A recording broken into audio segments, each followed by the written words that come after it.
In the spring of 2000, on the impoverished Pine Ridge Reservation in South Dakota, a small group of Native Americans planted seeds. These seeds they hoped would bless the harsh land with an environmentally sustainable cash crop. The seeds they planted were cannabis hemp. The plants that sprang from the arid Black Hills soil were intended for a much-needed industry on the reservation. The long, strong fibers of the hemp plant were to be mixed with concrete to form a durable, lightweight building block. New homes, as well as sales of the hempcrete blocks off the reservation, were already planned. But the U.S. government had other ideas for the Pine Ridge hemp crop. Just before harvest, in August 2000, 25 armed agents from the DEA, FBI, the U.S. Marshal Service, as well as a federal drug task force, cut down the mature plants, hauling them away to be destroyed. It was under the eyes of the early American hemp farmers that the Kentucky Hemp Growers Association gifted the tribe with bales of Canadian hemp. From this, the tribe was able to finish their first house using 60% composite hemp materials. The next spring, the hopeful band of Ogalala planted hemp seeds again, declaring the sovereignty of the people and the land. Ironically, the same U.S. government that just over 60 years ago had contracted the tribe to produce hemp for the war effort came in yet again at harvest time and destroyed the crop.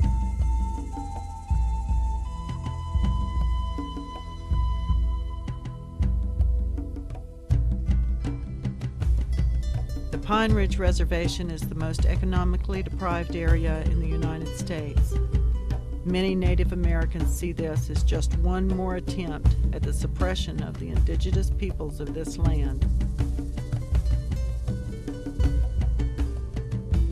Native American activist and musician John Trudell speaks about how hemp could help the economically impoverished Pine Ridge Reservation as well as the planet. Because Pine Ridge needs so many things,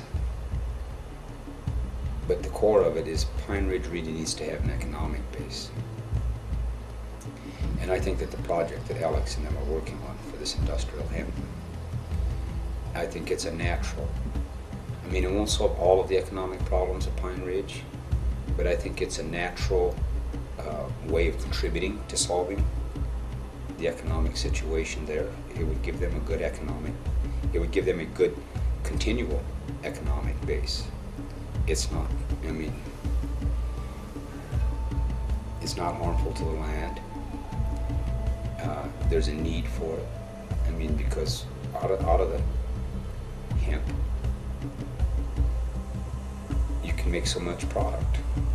I mean, whether, you know, I mean, everybody, I mean, well, you know, whether it's clothes or fuel or food, you know, so there's a definite need for this.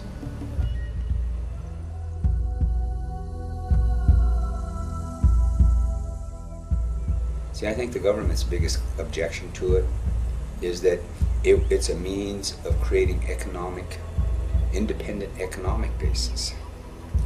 See, and I think that this is what the real issue is with the government. And they don't want these economies to get established because they will thrive, and they just don't want, you know, because at first, you know, on one hand they're saying it's about, I mean, I've heard that, well, the government can't tax it, but they could tax it, and they can make a lot of money taxing it, right? So there's got to be something there, and I just think, you know, they're trying so hard to make everyone become economically dependent upon the system that if people could grow medical marijuana or industrial hemp, it would have saved a lot of small farmers in the 80s. You know, it surely would have if they could have converted over to industrial hemp or even medical marijuana.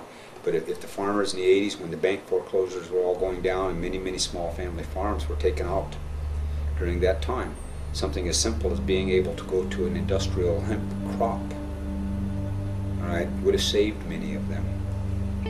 So it's got something to do with not wanting to have an economic base, because I think, see, and also part of it is because if it really starts to spread and starts to take hold, then the petrochemical corporate reality feels threatened by this. I mean, in actuality, the government's not threatened by it. It's the petrochemical industrial complex that is threatened by it. Because, I mean, you know, if you grow enough of it, then all of a sudden we're not as dependent upon them. And then the government just carries out the orders of whoever lobbies and pays, you know, I mean, we all understand that system.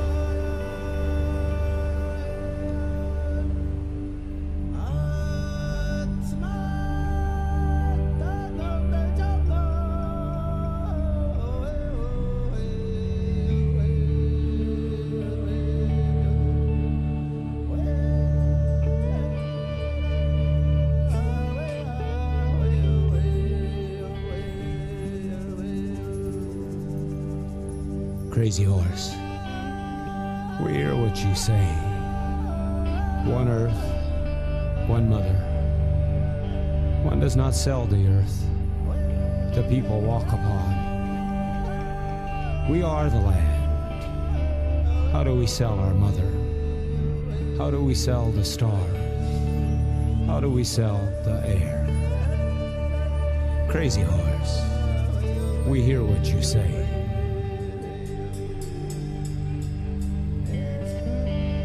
Too many people standing their ground, standing the wrong ground. Predator's face, he possessed a race. Possession, a war that doesn't end. Children of God feed on children of earth. Days people don't care for people. These days are the hardest. Material fields, material harvest. Decoration on chain that binds. Mirrors gold. The people lose their minds.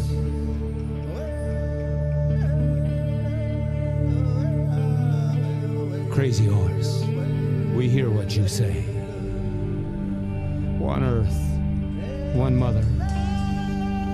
One does not sell the earth the people walk upon.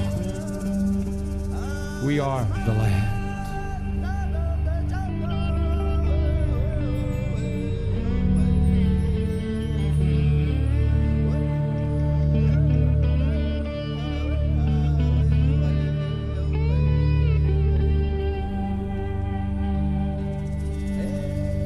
Today is now and then.